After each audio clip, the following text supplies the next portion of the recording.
Okay, so let us now study about your functions.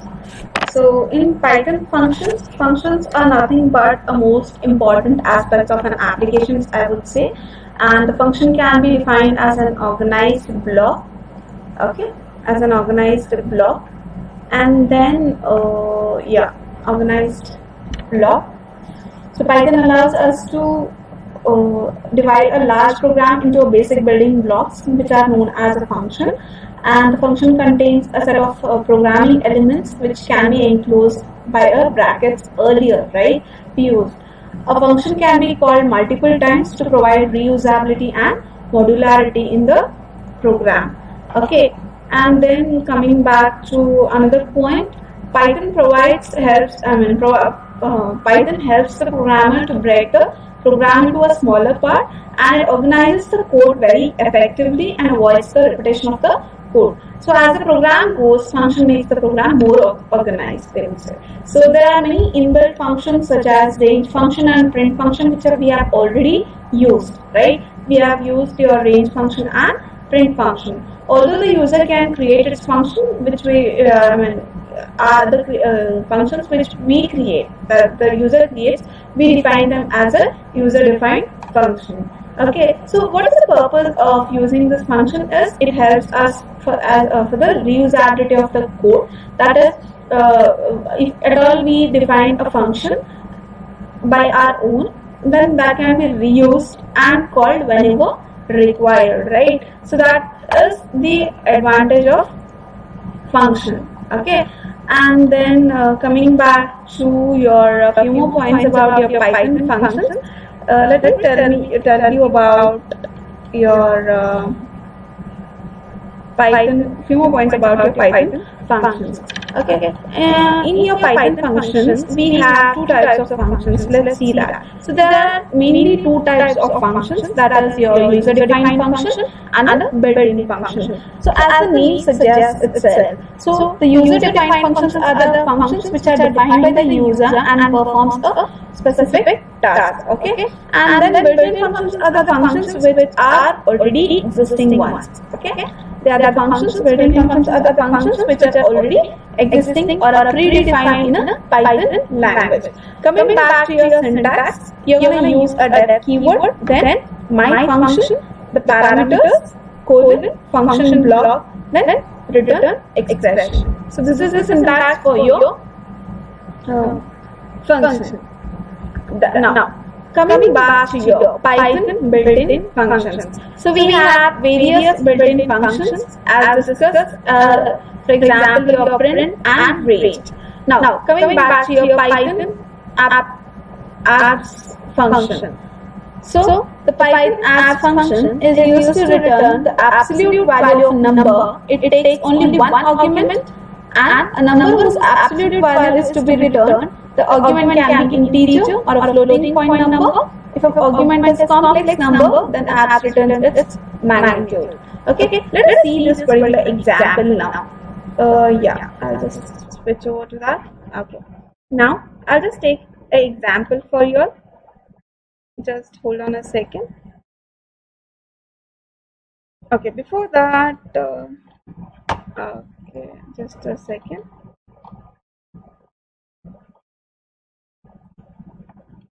Okay.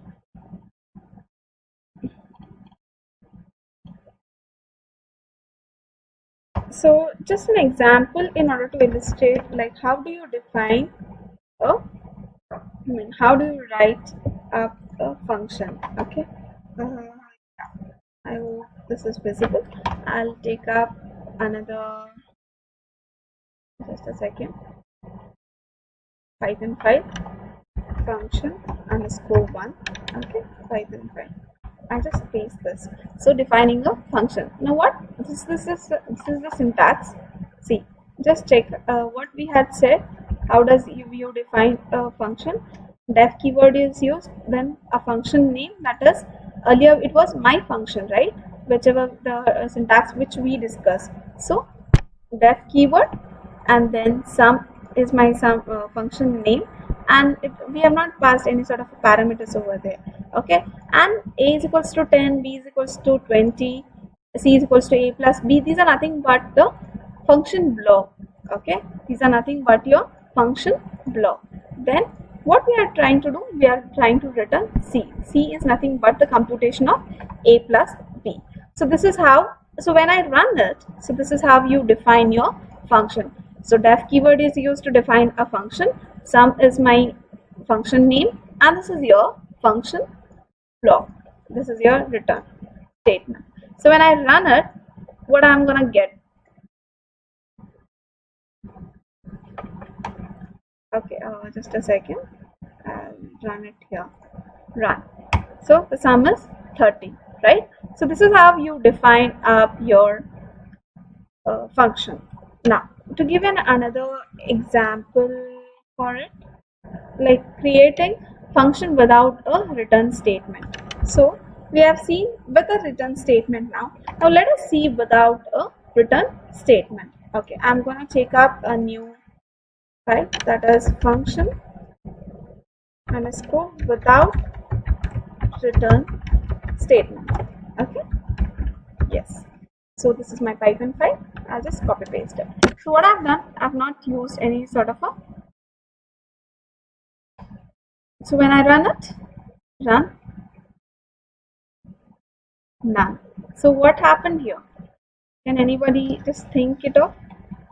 So in the above code, what happened? We have defined the same function without the return statements. So as we can see that the sum function is returning the none object to the caller function. So what it is happening? We have not used any sort of a return statement. So what is happening here? The function, that is the sum function, is trying to return a none object to the caller function. Clear? Okay. I hope the things are clear with the function. And now, like, how do I pass up your arguments in a function? Just check out here. Okay. I hope you all got to know the syntax for it, right? So,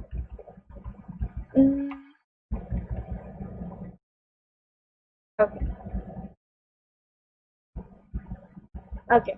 So now we shall see few more points about this. That was about creation of how do you create up a function, right? So now let us see your built-in functions first, and then we shall go with the user-defined again. Okay. So under as discussed there, built-in functions we have different types of it, right? So Python adds function is used to return an absolute value number. It takes only one argument, a number whose absolute value is returned, and the argument can be integer and a floating point number. If the argument is complex one, then it is gonna return its magnitude. So let us see an example for your apps function. Now let me take an example. Just hold on a sec.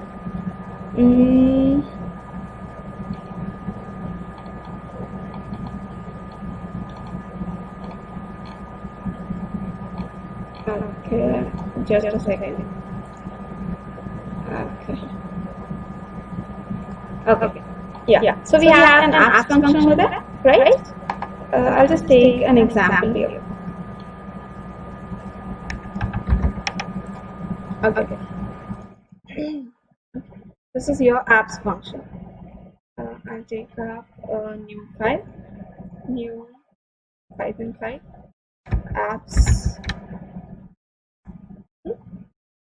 Okay, I'll take it as apps itself.